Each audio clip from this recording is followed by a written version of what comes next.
I got to tell you, this has been a journey. This has been something else. To have the opportunity to reinvent education in a school district, right? That's amazing. This is High Tech High Unboxed. I'm Alec Patton, and you just heard the voice of Mike Quaz, 9th grade social studies teacher at Cheltenham High School. This is the second episode in our series about Cheltenham School District's mission to bring project-based learning to Cheltenham High School, a 135-year-old public school just outside Philadelphia. In episode 1, we met Dr. Wagner Marseille, frustrated student, Olympic hurdler, and now Cheltenham superintendent. And we met Colin McCarthy, managing director of the Avalon Foundation and tireless project-based learning advocate. And at the end of that episode, Dr. Marseille and Colin had teamed up to bring project-based learning to Cheltenham, Pennsylvania. So what came next? Well, like Danny Ocean in Ocean's 11 and Ethan Hunt in Mission Impossible, Dr. Marseille and Colin knew that if you've got a tough job, you're going to need one heck of a team.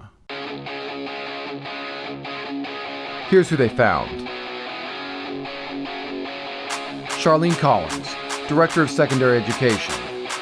Brian Riley, Supervisor of STEM. Matt Pimental, Supervisor of Professional Learning and K-12 Gifted Education. And most important of all, a team of teachers with nothing to lose.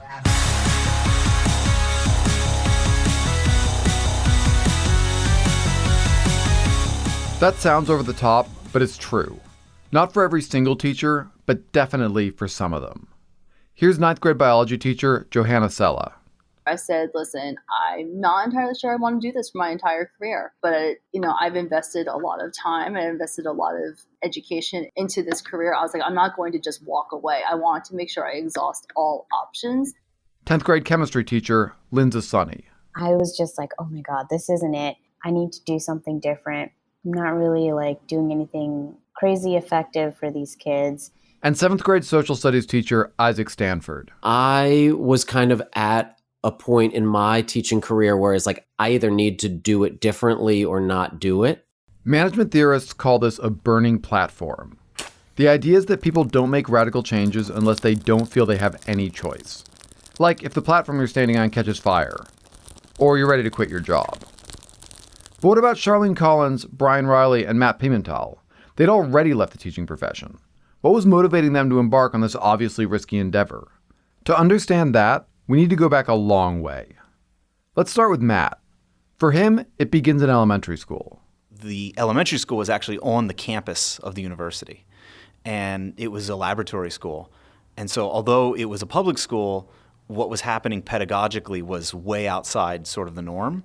All the teachers at that particular era were like baby boomer hippie types, and it had very much that sort of flavor and flair. And I remember leaving that school and going to 7th grade, which was just the regular middle school, and I had no idea what I was in for. It was such a culture shock to go into this standard regular school. I just thought every school was this place where you spent 2 weeks in a wilderness camp learning how to build fish hooks out of tree bark and all these kinds of things. So when you say 7th grade was a culture shock, what was it that was shocking about it? Just what to me seemed like the confusion of bells ringing and every 40-something minutes on the clock. When that second hand struck, it was everybody got up and then you moved to this very specified place. The lessons felt very mechanical. I suddenly felt like I left what was a family and I got put into a machine. Then in college, Matt got an unusual job. I started working with this kind of eccentric man. He was a Frenchman, and he was a theoretical physicist. And in his spare time, he liked to build sailboats and sail them around the world. And I helped this guy build a 50-foot sailboat that ended up sailing to Europe and then to Brazil. I ended up being sort of almost semi-obsessed with this side job that I had while I was in college. And at the end of college, somebody asked me, so what'd you learn? Meaning in college. And I remember thinking, I learned how to weld. I learned how electricity works in a closed system. And I started thinking through all these things that I learned, and they had nothing to do with any of the coursework that I took or that my poor parents had to pay for. After college, Matt went into what you might call education, but you definitely wouldn't call school. I originally worked for a teen travel company. We took American teenagers on trips to Europe, and the appeal there was that I was going to get paid to travel. And then once I got into the gig, what I actually really liked about it was designing the trips and essentially, I didn't know it at the time, but like curriculum development, basically. And then working with the students, because I had 35 teenagers 24 hours a day. And I was like, wow, I actually kind of like this. When he realized he liked teaching, Matt did the obvious thing and became a teacher, getting a job at a no-excuses charter school whose name we will not be playing. Where did your classroom feel like it was when you were teaching on the kind of family machine continuum? I would say as far onto the machine end of things as you could be. I can't speak for the institution today in 2019, but when I was there, charter school was very standards aligned and the pedagogical approach was very structured. Your career, it seems like, mimicked your school progression. You went from being like, hey kids, it's Paris, right, to like, yes, to like, here we go, this is the next. Yes. I will say one of the advantages of the systemized approach, especially if you're a brand new teacher, is it's like, look, today you have to teach a very clear objective. And there's a very concrete way that you're going to get from 0 to 60. And here are the tools to do it. And we're going to observe you and rate you based on your ability to follow along with this very particular program. So the strength of it is I do feel like even as a first-year teacher, I had success as it relates to like getting kids to read and write better than they did when they came to me. When you had your own classroom, what surprised you most about teaching? I think I had an idea of what I thought teaching was. And somewhere in there, I think I had a vision of compliant students. That like, yes, you stand up there and you teach the youth and they learn from you. And they do exactly as they're told. Right, yes, right. And then going into the environment where I was, my students were coming from the third poorest zip code in the country. And so it was a very fast, very stark coming down to reality, so to speak. And then I very quickly realized that one of the reasons why the kids were well behaved on my trips was that they were engaged and that they actually were enjoying their day-to-day. And I was like, the kids are here by force, essentially, in this classroom. They're not here because they want to be here. And what we're doing is not fun. So I have an unwilling group of sort of forced participants. But for young Matt Pimental, history would repeat itself one more time when, like the French physicist before him, Matt found his ship. But for him and his students, it was an app. I worked with a particular group of students on a side project, and it was to create an app, and then it was submitted to sort of it was a competition. And this group of girls who I was working with were so obsessed with what started out as being something that they were sort of like, yeah, okay, I guess we'll do it. But then within 3 weeks, it was like they were in my office every day. They wanted my help with all kinds of things. One night they were like, can we stay late after school? And I didn't have any plans. And I was like, yeah, sure. Like you can stay as late as you want. I didn't know when I said that I was going to be at work until 9:30, but like they didn't want to stop. They were putting this whole thing together. And they wound up creating an app that was like a series of intellectual puzzles that would tell you if you're too inebriated to drive. So the idea is like if you've had a couple drinks, you'd open up the app and it's almost like mental puzzles. And if you can't solve them, then it's an indication of inebriation. So it was like for a good cause. And like the whole thing was just one of the best experiences I had had with students in years. And it was all led by them. It was about trying to solve a real world problem and solution. For me, that moment clicked all these other pieces into place about my own experience. And I was like, yeah, these girls are going to remember this. They won't remember most of the classes they took this year. With this one project, Matt had found the sense of family that he'd had in elementary school and the sense of purpose he'd felt building the ship. The only problem was he'd found it after school was finished. The school day itself, that was still the machine. Brian Riley, on the other hand, quite literally started out with machines, and he was fine with that. So I started as an engineer, actually. I was degreed in mechanical engineering, designing fire sprinklers for a while. During that time period, my wife was a teacher, and I started coaching soccer, ended up coaching for our local high school. That was kind of my first time working with kids. At the time, also, the head coach of the team said, you know, coaching's a lot easier and a lot better when you're a teacher. My company was in a transition period, so we were moving where I had the option to either go to Rhode Island, to stay in research and development, or to Texas, to stay in manufacturing.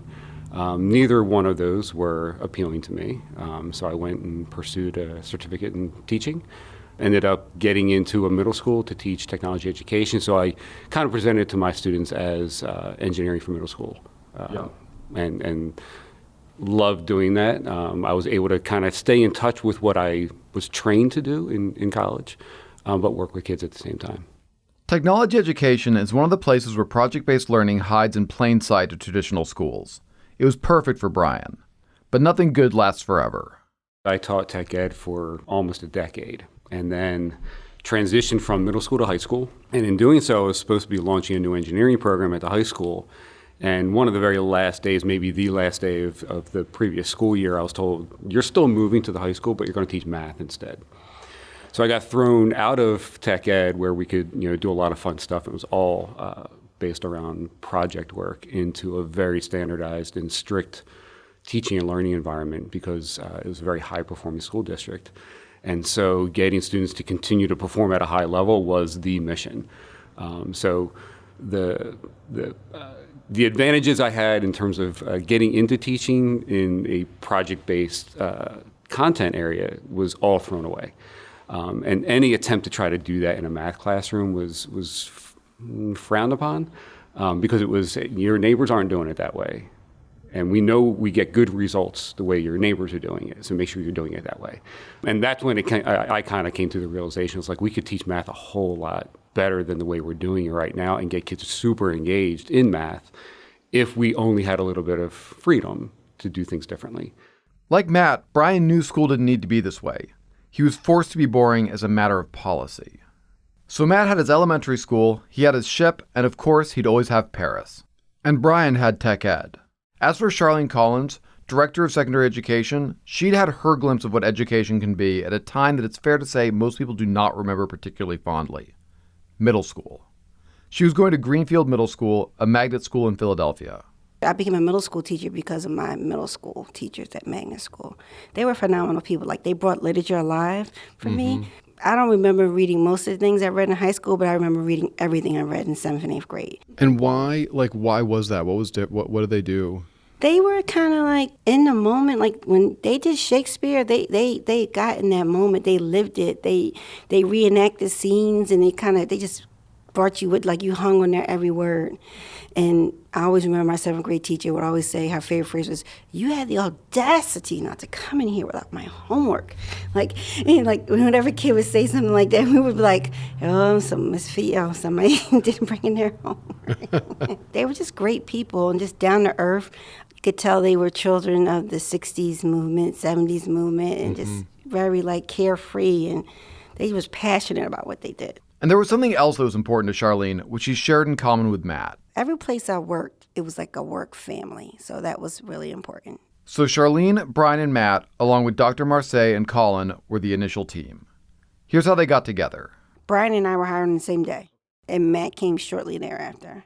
When I came here, PBL was in the works. Like, the first team had already went out to High Tech High this spring before I came. We talked about that trip in the last episode.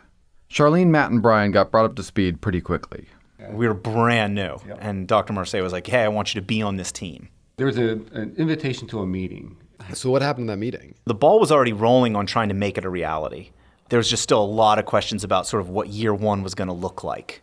Was it going to be in this grade level or that grade level, and how many groups of kids would it be? And it was a lot of what is the right path to take to get this thing off the ground kind of questions. Yeah, and I think there were a lot of questions about, like, what do we need? Like, who do we need in terms of what are we going to be teaching, and what kind of projects are they going to be making, and what do we need to make sure they can actually complete those projects?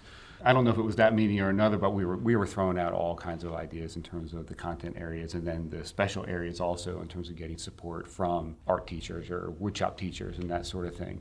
Because one of the concerns was, what skills do our teachers have in terms of designing projects and leading students from a design to a finished, completed, successful project? To find answers, the new team went to High Tech High. For Charlene, what was most powerful about the trip was seeing something in real life that so far had been totally theoretical for her. Hearing about project-based learning and then seeing it, for me, was a game changer in a sense, because the way it was explained, everything's projects. And I was like, so I get what kids can walk away from with it, but what does that really look like? So going to High Tech High helped me see, like, okay, there is some direct instruction sometimes. It has to happen, and it does occur. For Brian and Matt, what was most powerful was seeing hallways covered in student work. Walking on the campus of High Tech High and seeing all the student work displayed, for me, it was just an immediate light bulb which just went off. I was like, oh, this is how you make it happen at secondary. This is how you make it happen for high school kids. Oh, you can do this. I mean, I knew you could do this, but I didn't know you could do this until, and it's sort of like having that student work there, which makes the theory of it sort of manifested in front of you, is just very powerful. It's one thing to see pictures of it or to understand it intellectually, but it's another thing to see it with your own two eyes and to recognize that this is all student-produced work and that rigor can happen. That's the number one concern almost everybody has about PBL. It's that you're ditching rigor in favor of freedom, so to speak.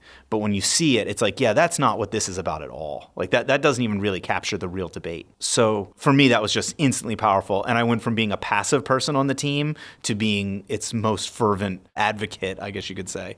And I still didn't know enough about Cheltenham to know if this was, quote unquote, the right fit for Cheltenham. I knew that it didn't matter. It was the right fit for kids. When they got back to Cheltenham, they had big decisions to make.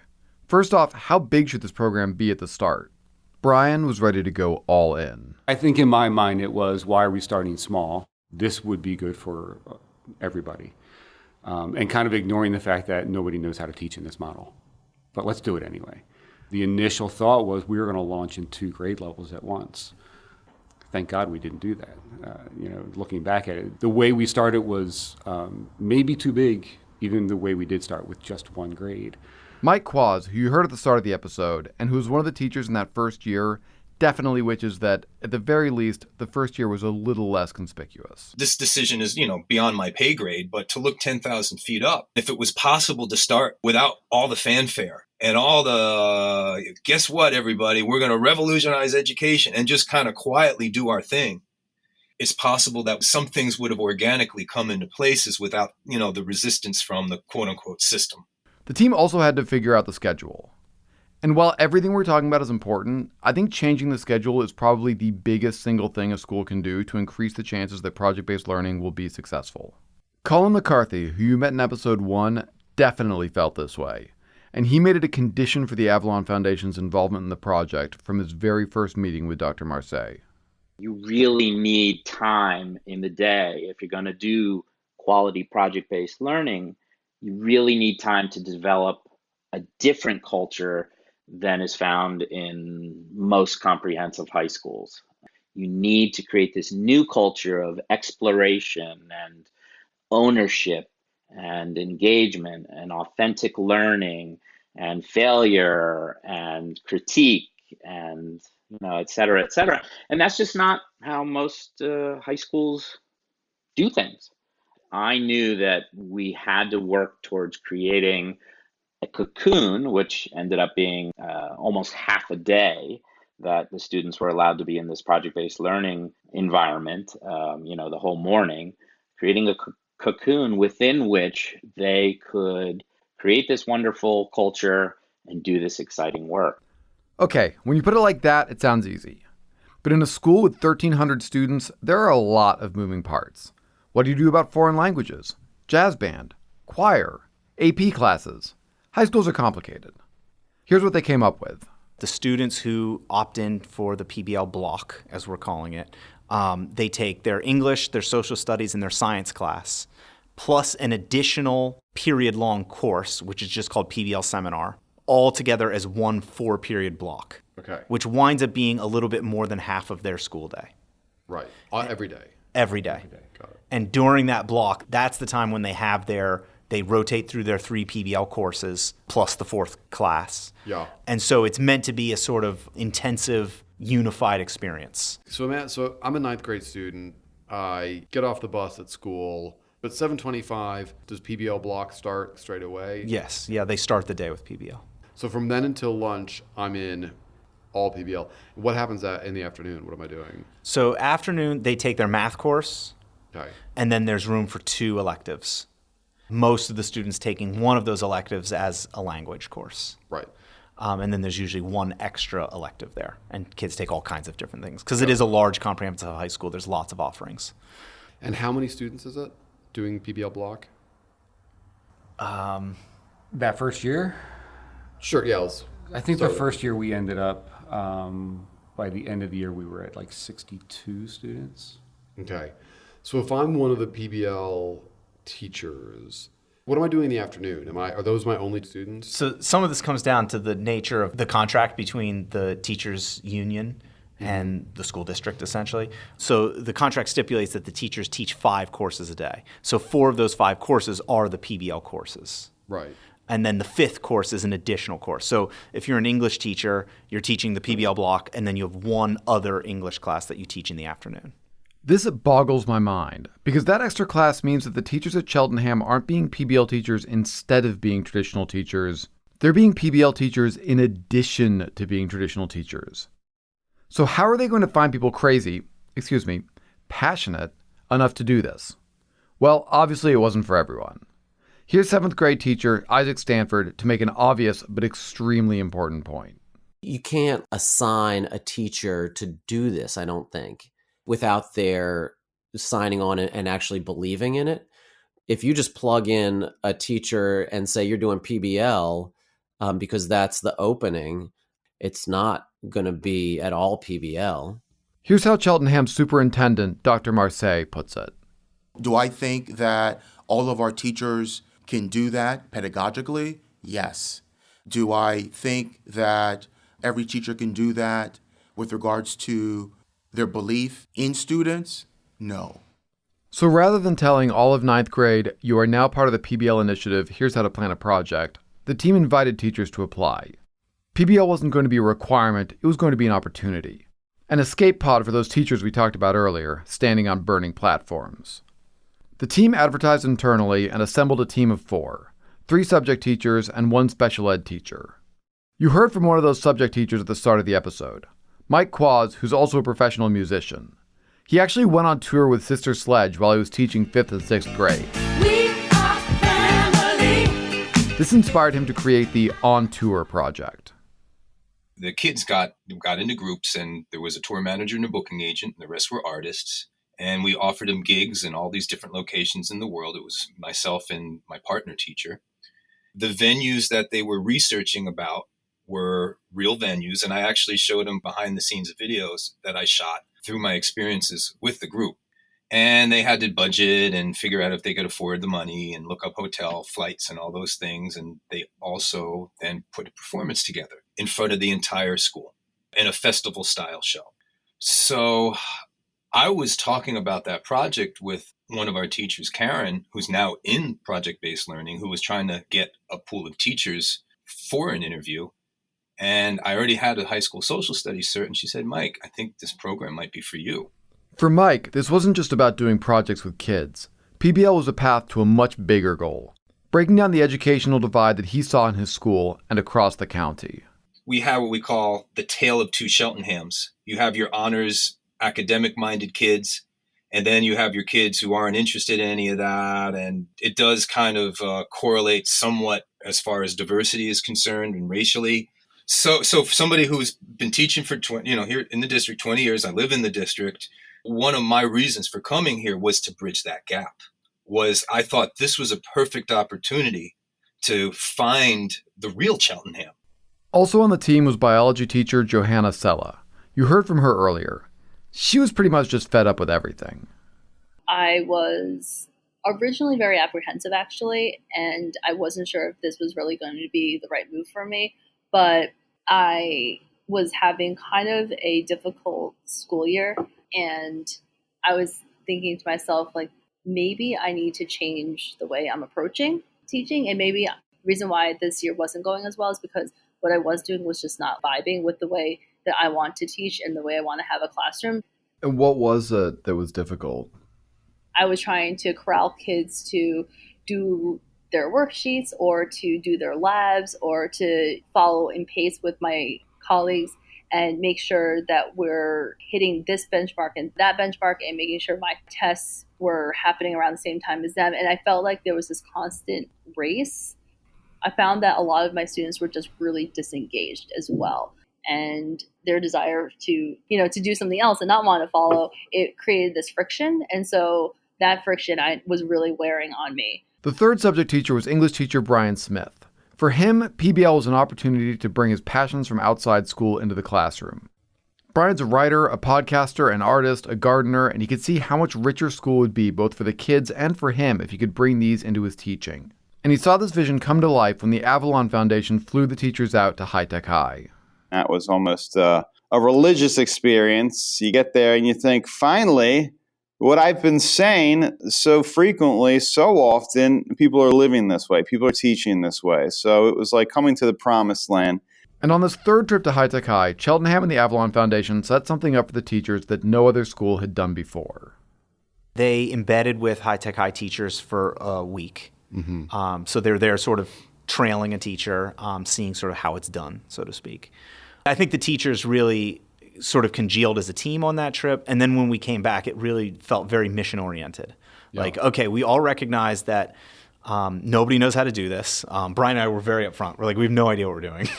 We're all learning this together. And, sort of just circling the wagon, so to speak, and knowing that we were not going to do it right. And everybody knew that we weren't going to do it right. But it was like, let's do the best we can and then start learning from it as quickly as possible. It was now springtime. The program was launching with real-life students in September. The team was meeting every Wednesday after school to plan. It was a tight timeline. Here's Charlene. We basically went to High Tech High, and then Matt came back and followed it up, and then we did like a boot camp in the summer, and then in September, boom. Like within 6 months, our PBL was up and running. Right. I know it was stressful for the teachers, and we were over here a lot then just to make sure, is it going okay? And Mike pointed out to me that for the teachers, the whole concept of meeting and planning together was unfamiliar. We were just one team, but there are no teams. Now get into that piece, right? You get a bunch of high school teachers that have never collaborated together. What does collaboration mean to them? As the teachers were working this out, they had to add one more group in order for this experiment to work. They needed students. PBL at Cheltenham is an opt-in program. Students, at least in theory, sign up by choice rather than because someone else has put them there. We'll get into some of the implications of this in a later episode, but what it meant at this point was they needed to convince 8th graders to sign up for a totally new, untested program for their first year of high school. And if the students didn't sign up, there wouldn't be a program. To tell us how they were recruited, here are two students from the inaugural PBL class, Kayla and Simon. They were in 11th grade when we did this interview, but here's what they remembered then about finding out about the program in 8th grade. I think in my English class, I remember we took a survey to see if we would like PBL a lot. And then maybe a couple of weeks after that, we came to the high school and we had like a PBL orientation seminar to see if we would like the projects in PBL. And it was like for an hour maybe, and we just met the teachers at PBL and we learned some of the projects we were going to be doing. And I thought it was going to be cool. So that's how I was introduced to PBL. Yeah, I had almost the same experience pretty much. Mrs. Shaffrin, who's our science teacher this year, she came into my English class in 8th grade and pretty much just explained that Cheltenham is making the program. And I immediately was like, knew I would be involved with it because like my whole life I've been interested in like design and like engineering and things like that. Mrs. Shaffrin there is Karen Shaffrin, a widely known and, more important, widely trusted middle school teacher who visited all the 8th grade classes to tell them about the PBL program. She's also the one who told Mike Quaz he should apply. So Simon's motivations for signing up were pretty clear. But why did Kayla do it? I think I joined it because I didn't really like the vibe of the classes and everything. So I really wanted to see what it would be like to be in like a big group with a bunch of people that I would see every day and see how it would change me, I guess. And I just wanted to spend more time with more people. And I wanted to make more relationships, I guess. And I thought PBL would be the way to do that because we're with the same people all the time. So I asked Kayla to tell me more about that vibe. I think everyone's 8th grade year is not the best. Mine wasn't. Probably because I didn't really have like a lot of friends there. I'm not really good at making friends. And I was like quiet and I was a loner, I guess. But when I joined PBL, I couldn't just sit there and be a loner. Like I had to do something. Like I had to speak, I guess. Like it really changed me, I guess you can say, PBL. And 8th grade, yeah, I could just like be invisible basically. But in PBL, I can't be invisible. I have to do something. So now, Dr. Marseille and Colin McCarthy had a team, they had a schedule, they had a hallway in the high school dedicated to PBL, and they had students. And in September, for better or worse, they would have a program. That's next time on High Tech High Unboxed. High Tech High Unboxed is written, hosted, and edited by me, Alec Patton. Our theme music is by Brother Herschel, and the Putting the Team Together music in this episode is Jetfire by Jeff 2. Thanks for listening.